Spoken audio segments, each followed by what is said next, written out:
দল যদি আমাকে কোনো দায়িত্ব দেয় আমি ইনশাল্লাহ সেই দায়িত্ব সঠিকভাবে সততার সহিত পালন করব। এই 51 ওয়ার্ডে যে 4টি সেক্টর রয়েছে, আপনারা যদি সিটি কর্পোরেশনের মেয়র যে বর্তমানে দায়িত্বপ্রাপ্ত মেয়র রয়েছেন তার সাথে আপনারা বসেন, কথা বলেন, আবেদন করেন, আমাদেরকে যদি সহযোগিতা চান ইনশাল্লাহ আমরা যাব, এবং যাতে সেই গেজেট যখন হয়েছে সেই 16 সাল থেকে সে অনুসারেই আপনাদের দাবি বাস্তবায়ন হয়, আমরা সেটার চেষ্টা করব ইনশাল্লাহ। কিশোর গ্যাং নিয়ে বলেছেন, ইতিমধ্যেই বিভিন্ন সেক্টর থেকে কিশোর গ্যাংয়ের বিষয়ে কথা হচ্ছে।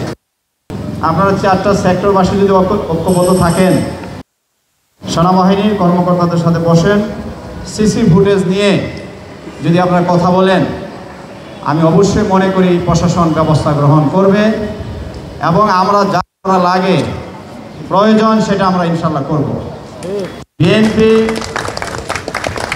বর্তমানে আমাদের দেশ নায়ক তারেক রহমান 31 দফায় স্পষ্টভাবে বলেছেন, যারা অন্যায়কারী, যারা অন্যায় করছে, সে যদি আমার দলের হয় তাদের বিরুদ্ধে সাংগঠনিক ব্যবস্থা নেওয়া হয়েছে এবং আইনগত ব্যবস্থা নেওয়া হয়েছে।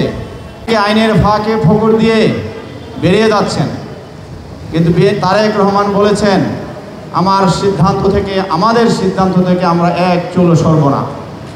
বিএনপি এখন বিরোধী, সকলে আমরা সমান, যারা আজকে জামাত করেন বা বিভিন্ন এনসিপি বলেন, বিএনপি আমরা ভালো, হ্যাঁ ইনশাল্লাহ আমরা আগে থেকে অনেক ভালো সময় আছি, কিন্তু সকলেরই দায়িত্ব রয়েছে এই কিশোর গ্যাংয়ের বিষয়, চাঁদাবাজদের বিষয়, সেক্টরে বিভিন্ন জায়গায় যে সকল ভ্যান, অবৈধ রিক্সা বিভিন্ন জায়গায় জনবহুল জায়গায় বসছে, কল্যাণ সমিতিরও এখানে ভূমিকা এবং দায়িত্ব রয়েছে। আমি একটা শৃঙ্খলার মধ্যে আপনারা নিয়ে আসেন, এবং কল্যাণ সমিতির অবশ্যই সেই রকম সাহস, মনোবল, শক্তি আপনাদের থাকতে হবে, তাহলেই কল্যাণ সমিতির দায়িত্ব আপনারা সঠিকভাবে পালন করতে পারবেন।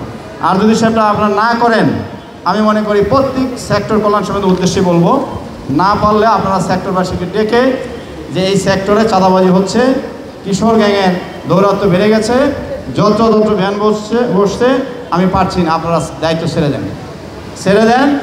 সেক্টর যারা আরও অনেক লোক আছে তারা দায়িত্ব গ্রহণ করবে। আমরা কল্যাণ সমিতির সাথে এবং সাধারণ জনগণের পাশে ইনশাল্লাহ আমরা থাকবো, আমি এটা পরিষ্কার বলছি। সারা বাংলাদেশের বিভিন্ন জেলা, উপজেলায়, থানায় বিভিন্ন পেশাজীবী, বুদ্ধিজীবীদের সাথে তারেক রহমান কথা বলছেন, এবং আমি মনে করি মিডিয়ার মাধ্যমে, social media, electronics media, print মিডিয়ার মাধ্যমে আপনারা অনেকেই সে বক্তব্য জানেন এবং দেখছেন। আমাদের এই 18 আসনে কোনো সরকারি মেডিকেল নেই, করে এমপি হিসাবে তৈরি করে নিয়ে আসতে পারে। আজকে জনগণের ভাবনা 11 সেক্টর কল্যাণ সমিতির সমাজ কল্যাণ বিষয় আজকে এই অনুষ্ঠানের সম্মানিত আমরা 11, 12, আমরা যে এখন পর্যন্ত আমাদের আপনারা জানেন 16 সালে না, এরা চাইতেছে আরো পরে ইউনিয়ন পরিষদ থেকে আমরা সিটি কর্পোরেশনে গিয়েছি। এই জিনিসটা আপনারা একটু গুরুত্ব সহকারে দেখবেন। আর ওই যে বাংলাটা হাসপাতালে আমরা দেখতে হয় এবার কেয়ারে ইয়েতে আপনারা একটা উত্তরা একটা মডেল সিটি, আমরা গুলশান বনানীর দিকে তাকালে। অসংখ্য ধন্যবাদ।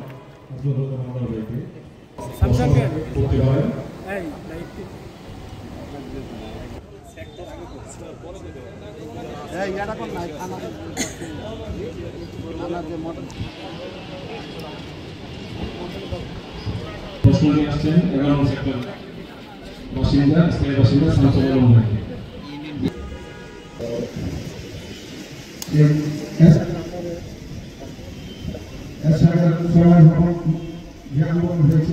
অনেকেরই আমাদের সাথে অনেক যদিও এটা 31 দফার সাথে আসে না, আমরা বিগত দিনে দেখে মাসুদ সরকার একটা সুন্দর কথা বলছে, এক ভাই শুধু 51 কেন, ঢাকা 18 সারা বাংলাদেশে যেন চাঁদা বস্তা থাকে, কিন্তু আমরা